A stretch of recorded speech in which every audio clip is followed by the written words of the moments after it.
Sri ட்ரோன astro சேனலுக்கு உங்களை அன்புடன் வரவேற்கிறேன். மேஷ ராசிக்காரங்களாவே அதிர்ஷ்டசாலின்னு தான் சொல்லுவேன். நான் எப்பயுமே மேஷ ராசிக்காரங்கள ஒரு அதிர்ஷ்டமான ஒரு ராசின்னு தான் சொல்லுவேன். ஏன்னா, குரு பகவான் அதிக நன்மை செய்யறதுல மேஷ ராசியும் ஒண்ணு. சரிங்களா? அத நீங்க எப்பயும் நினைவுல வச்சுக்கணும். அத மறந்துறக்கூடாது. சரிங்களா? அத பத்தி தான் இன்னைக்கு நம்ம விரிவாவும், தெளிவாவும் பார்க்க இருக்கிறோம். அதுக்கு முன்னால நீங்க நம்ம சேனல சப்ஸ்கிரைப் பண்ணலனா மறக்காம சப்ஸ்கிரைப் பண்ணிக்கோங்க. பக்கத்துல வர பெல் சிம்பலையும் கிளிக் பண்ணிக்கோங்க. ஆல் ஆப்ஷனையும் பிரஸ் பண்ணிக்கோங்க.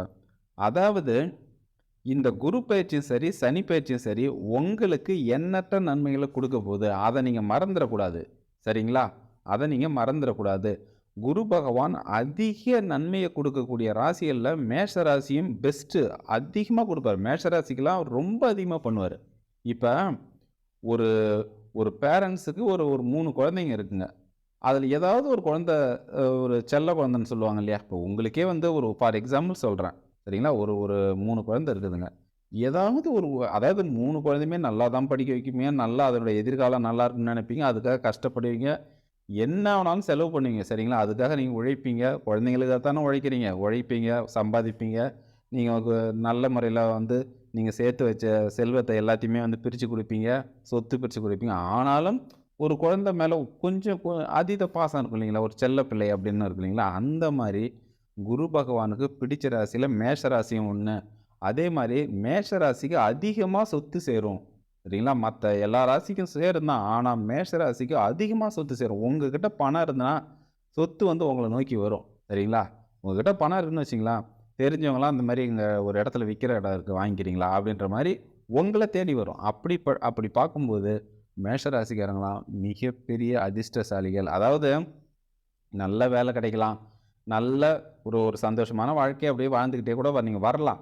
சரிங்களா? அதுவும் ரொம்ப நல்ல விஷயம் தான். நான் இல்லன்னு சொல்லல. ஆனாலும் உங்களுக்கு ஒரு 50, 55 வயசு தாண்டிடுச்சுன்னு வச்சுக்கங்களேன், உங்களுக்கு வந்து வயசாயிடும். சரிங்களா? அந்த ஒரு மனத்திடம் அது எல்லாமே குறைய ஆரம்பிச்சுரும். அந்த நேரத்தில நீங்க சொத்து வந்து சேர்க்கலன்னு வச்சுக்கங்களேன், அந்த வலி வந்து அத சேர்க்காம போறாங்க பார்த்தீங்களா? அவங்களுக்கு தான் தெரியும். அப்படி பார்க்கும்போது மேஷ ராசிக்காரங்களுக்கு சின்ன வயசுலேருந்து சொத்து சேர்க்கிற ஒரு பாக்கியம் உண்டு. அது அதாவது இயற்கையாவே குரு பகவான் அதேமாரி அந்த வாய்ப்ப உங்களுக்கு வழங்குவாரு. ஏன்னா, உங்களுடைய ராசிநாதன் செவ்வாய் பகவான் சொத்துக்களுக்கு வீடு, வாகனம், மன இது எல்லாத்துக்குமே விவசாய நிலம் இது எல்லாத்துக்குமே முக்கிய அதிபதியே வந்து செவ்வாய் தான். அதனால உங்க ராசி அதிபதி செவ்வாய். அதனால உங்களுக்கு சொத்து சேர்ற யோகம் அதிகமா இருக்கு. அப்படி பார்க்கும்போது நீங்க ரொம்ப குடுத்து வச்சவங்க. இந்த குரு பெயர்ச்சியில உங்க வாழ்க்கையில குரு பகவான் உங்க ராசிக்கே வந்துடுறாரு. நீங்க வாழ்க்கையில என்னென்னலாம் அடையணுமோ எல்லாத்துக்கும் அவர் வேலை செய்வார். சரிங்களா? உங்க வாழ்க்கையில என்னென்னலாம் குறையும், உங்க குடும்பத்தில என்னென்னலாம் குறையும், அது எல்லாம் இருக்கிற பள்ளங்கள எல்லாத்தையும் சரி பண்ணுவார். சமன் செய்வார். சரிங்களா? உங்கள மிகப்பெரிய உயரத்துக்கு கொண்டு போவார். நீங்க தொடாத உயரத்த தொட போறீங்க. உங்க அந்தஸ்துலாம் மென்மேலும் வளரப்போகுது. அப்படி மிகப்பெரிய ஏற்றத்த குடுக்கக்கூடிய ஒரு குரு பெயர்ச்சி. நீங்க சொல்றது தாங்க அங்க எதுவா இருந்தாலும் நடக்கும். நீங்க சொல்றது தான். நீங்க சொல்றது தப்பாவே இருந்தா கூட நீங்க சொல்றது தான் செல்லும். சரிங்களா? அதாவது முதல்ல இந்த குரு பெயர்ச்சி வந்து ஒரு நல்ல இந்த வருஷம் நமக்கு நடந்திருக்க குரு பெயர்ச்சி ஒரு அருமையான குரு பெயர்ச்சி, அதிர்ஷ்டமான குரு பெயர்ச்சி எல்லாமே பாசிட்டிவா தான் நடக்கும் அப்படின்னு நீங்க அத முதல்ல நம்பணும், நெனைக்கணும். அப்பதான் அது நடக்கும். சில பேர் வந்து ரொம்ப நெகட்டிவாவே பார்ப்பாங்க. நான் வந்து ஏகப்பட்ட பேர் வந்து பாசிட்டிவா பார்க்குறவங்கலாம் அதாவது பாசிட்டிவா திங்க் பண்ணுவாங்க இல்லையா? அவங்கலாம் மிகப்பெரிய உயரத்தில போயிருக்காங்க. ஏன்னா என்கிட்ட ஜாதகம் பார்க்க வந்தவங்க, நான் பழகுனவங்க எனக்குன்னு ஒரு சில எக்ஸ்பீரியன்ஸ் இருக்கும் இல்லைங்களா? அத வச்சு சொல்றேன். சில பேரையும் நான் பார்த்துருக்கேன். நடக்காது, முடியாது. இதெல்லாம் நமக்கு வருமா? அந்த அதிர்ஷ்டம் நமக்கு கிடைக்குமா? நம்ம ஏதோ இருந்துட்டு போவோம். அப்படின்னு நினைக்கிறாங்க பாருங்களேன். அவங்க அப்படியே தான் இருப்பாங்க. நான் என் வாழ்க்கையில எவ்வளோ பேர பார்த்துருக்கிறேன். அதாவது ஒரு பையன் வந்து என்ன பண்ணுவான்னா, ரொம்ப நெகட்டிவா திங்க் பண்ணுவானாம். ஏய் அது நடக்காது, முடியாதுன்னு ரொம்ப அதாவது பக்கத்துல இருக்கவனையும் பயத்த காட்டி விட்டுருவான். இப்ப 2 பேர் வந்து இன்டர்வியூக்கு கிளம்புறானாம். நாளைக்கு வந்து இன்டர்வியூ 2 பேருக்கு. சரிங்களா? 2 ஃப்ரெண்ட்ஸுங்களுக்கு இன்டர்வியூ. அவனுங்க 2 பேரும் ஃப்ரெண்டுங்க. நாளைக்கு இன்டர்வியூ போறாங்க. 2 பேருமே சரிங்களா? வந்து 2 பேருமே அந்த கம்பெனில 2 பேருமே காலையில வந்து கிளம்பி போற மாரி. வந்தா 2 பேரும் காலையில வராங்க. ஒரு சில காரணங்களுக்காக இன்டர்வியூ வந்து 11 மணிக்கு காலையில 11 மணிக்கு இன்டர்வியூ. இவன ஒரு சில அந்த ரெஸ்யூம் பிரிண்ட் அவுட் எடுக்கணும். இன்னும் ஒரு சில அவங்க என்னென்னலாம் டாக்குமெண்ட் கேட்டாங்களோ, அந்த இன்டர்வியூக்கு போகும்போது இந்தந்த டாக்குமெண்ட்லாம் எடுத்துட்டு வாங்கன்னு சொல்லுவாங்க இல்லையா? ப்ரீவியஸ் எக்ஸ்பீரியன்ஸோட டாக்குமெண்ட், சர்டிஃபிகேட் எல்லாத்தையும் அவங்க கேட்டுருக்காங்க. இதை அவங்க ரெடி பண்ணும்போது டைம் ஆயிடுச்சு. அதில் அந்த நெகட்டிவாகவே திங்க் பண்ணுவான் இல்லைங்களா? அவன் என்ன சொல்லிட்டான், மணி இங்கே வந்து 11 ஆயிடுச்சு. அந்த கம்பெனிக்கு போகிறதுக்கு 1 மணி நேரம் ஆகும். இங்கேருந்து 1 மணி நேரம் இல்லை 1½ மணி நேரம் 2 மணி நேரம் கூட ஆகலாம். சென்னையில் இந்த டிராஃபிக் தான் ரொம்ப அதிகமாக இருக்கும் இல்லைங்களா? 2 மணி நேரம் கூட ஆகலாம். இவன் அந்த நெகட்டிவாகவே திங்க் பண்ணுவான் இல்லைங்களா? அது நடக்காது, முடியாது. எப்பயும் அவன் அவன் அதாவது அவன் பேச்சை கேட்டாலே மற்றவங்களுக்கு நம்பிக்கை போயிடும். சரிங்களா? அந்த அளவுக்கு அவன் ரொம்ப நெகட்டிவாகவே இருப்பான். இது மாதிரி லேட் ஆகிப்போச்சு. இதுக்கு மேலாம் இன்டர்வியூலாம் முடிஞ்சிருக்கும். நம்ம லேட்டா போனா நம்மளுக்கு வந்து எடுக்க மாட்டாங்க. அந்த பங்க்சுவாலிட்டில எடுக்க மாட்டாங்க அப்படின்னு இவன் சொல்லிட்டுருக்கான். டேய் இருக்கட்டும்ப்பா, நம்ம அதுக்காக தானே வந்திருக்கோம். நம்ம போயிட்டு இன்டர்வியூ அட்டெண்ட் பண்ணலாம் அப்படின்னு இன்னொருத்தன் சொல்றான். இல்ல, இல்ல முடியவே முடியாது. போறது வேஸ்ட்டு. நமக்கு வந்து ஏன் வீணா அதெல்லாம் செலக்ட் எல்லாம் ஆக மாட்டோம். லேட் ஆயிப்போச்சு. வேணான்னு ரொம்ப நெகட்டிவாவே பேசியிருக்கான். அதாயிடும், இதாயிடும் ரொம்ப. இவன எவ்வளோ கூட்டு பார்த்துருக்கான். அவன் வர்ற மாரி தெரியல. சரிடா நானாவது போயிட்டு வரேன் அப்படின்னு சொல்லிட்டு அவன் போயிருக்கிறான். போனவன் செலக்ட் ஆயிட்டான். இவன் போகும்போது மணி 1 அங்க. சரிங்களா? 12, 11 மணி இங்கேயே ஆயிடுச்சு. இவன் வந்து பஸ்ஸ புடிச்சு, அது எந்த ஏரியா எங்கன்னு கேட்டு போய், அது மிகப்பெரிய ஒரு ஐடி பார்க் அது. அதனால கொஞ்சம் ஓ அத ஈஸியா கண்டுபிடிச்சுட்டான். பட் போறதுக்கு நேரம் வந்து ரொம்ப டைம் எடுத்துக்கிச்சு. டிராஃபிக்ல அவன் வந்து போய் போறதுக்கே கிட்டத்தட்ட 1 1/2 மணி நேரம் ஆயிட்டுது. போனா, இன்டர்வியூ அட்டெண்ட் பண்ணா, செலக்ட் ஆயிட்டான். சரிங்களா? எதுக்கு சொல்றேன்னா, உங்களால முடியுன்றத நம்பணும். இது நல்ல நேரம். என்னால முடியாது. இல்ல அந்த அதிர்ஷ்டம்லாம் எங்களுக்கு கிடையாது. இதுவரைக்கும் நாங்க அதிர்ஷ்டத்த பார்த்ததே இல்ல. அந்த மாரி நெகட்டிவாவே திங்க் பண்ணக்கூடாது. முடியும். நீங்க போய் அட்டெண்ட் பண்ணுங்க. நீங்க முயற்சி பண்ணி பாருங்க. அது ஃபெயிலியர் ஆகலாம். அது ஒண்ணும் வந்து என்ன சொல்றது? அது ஒண்ணும் பெரிய தவறு இல்லையா? அடுத்ததுல நீங்க செலக்ட் ஆயிட்டு போங்க. அவ்வளோதான். சரிங்களா? இப்ப ஓட்டப்பந்தயத்துல 10 பேர் ஓடுறாங்க. அதுல 1, 2, 3க்கு தான் பிரைஸு. அப்ப இந்த மீதி 7 பேர் வந்து சாதாரணமா சொல்ல முடியுமா அவங்கள? அவங்க வந்து என்ன சொல்றது? அவங்க திறமை இல்லாதவங்க சொல்ல முடியுமா? கிடையாது. அவங்களுக்கு அடுத்ததுல வந்து ஆப்பர்ச்சுனிட்டி கிடைக்கும். இப்போ உலகத்துல மிக வேகமா ஓடுறவர் வந்து உசேன் போல்ட்ன்னு ஒருத்தரு.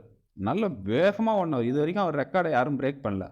அவரே அவர் கடைசி போட்டியில அவரே வந்து 3வது இடத்துக்கு தள்ளப்பட்டாரு. கடைசி அவர் பங்கேற்ற கடைசி ஓட்டப்பந்தயத்துல அவரே 3வது இடம் தான் வந்தாரு. அப்ப மத்த வீரர்கள்லாம் நம்பளாலயும் முடியும், நம்பளாலயும் முடியும். அவன பார்த்து நம்ம பயப்படக்கூடாது. ஏன் நம்ம முயற்சி பண்ணக்கூடாது? அப்படின்னு ஓடுன குத்தம் தான் அவர பீட் பண்ண முடிஞ்சுது. எல்லாரும் திறமைசாலிங்க தான். சரிங்களா? நான் யாரையும் அவர் திறமைசாலி, இவங்க திறமைசாலி இல்லன்னு நான் சொல்ல வரல. இது நல்ல நேரம். இந்த நேரத்த உங்க மேல நம்பிக்கை வச்சு, சரிங்களா? கடந்த காலத்துல நீங்க ஏற்பட்ட அந்த உங்களுக்கு ஏற்பட்ட நஷ்டம், அவமானம், சரிங்களா? குடும்பத்துல பிரச்சனை, கடன் இவை எல்லாமே சரியாகும். உங்க மேல நீங்க நம்பிக்கை வச்சு முயற்சி பண்ணி உழைச்சீங்கன்னா, எல்லாமே சரியாகும். வெளிநாட்டுக்கு போறதெல்லாம் இது ஒரு அருமையான நேரம். நீங்க நெனச்சாவே போதும். அதுக்கான அதுக்கான வழிமுறைகள் எல்லாமே உங்களுக்கு உங்கள நோக்கி குரு பகவான் ஏற்பாடு பண்ணுவாரு. நீங்க எங்க நெனைக்கிறீங்களோ அங்க வேலைய ரெடி பண்ணிட்டு உங்கள இன்டர்வியூக்கு அனுப்புவாரு. அந்த வேலையும் கிடைக்க செய்வாரு. உங்களுக்கு பிடிச்ச மாரியான ஒரு இடம் இருக்கும். அப்படிப்பட்ட ஒரு அருமையான நேரம். இந்த நேரத்த தயவு செய்து மிஸ் பண்ணிடாதீங்க. நல்ல முறையில பயன்படுத்திக்கோங்க. சனி பகவான் 11வது இடத்துல இருக்காரு. இப்ப வந்து வக்ரம் பெறப் போறாரு. 17 ஜூன்லேருந்து 4 நவம்பர் வரைக்கும் 2023 வரைக்கும் அவரு 140 நாட்கள்ல வக்ரத்துல இருப்பாரு. அந்த நேரத்துல ஈஸியா நீங்க நினைக்கிறது எல்லாமே ஈஸியா நடக்கும். ஆகையால இந்த காலகட்டத்த நீங்க வந்து வேஸ்ட் பண்ணாம அத பயன்படுத்திக்கணும்னு நான் கேட்குறேன். சரிங்களா?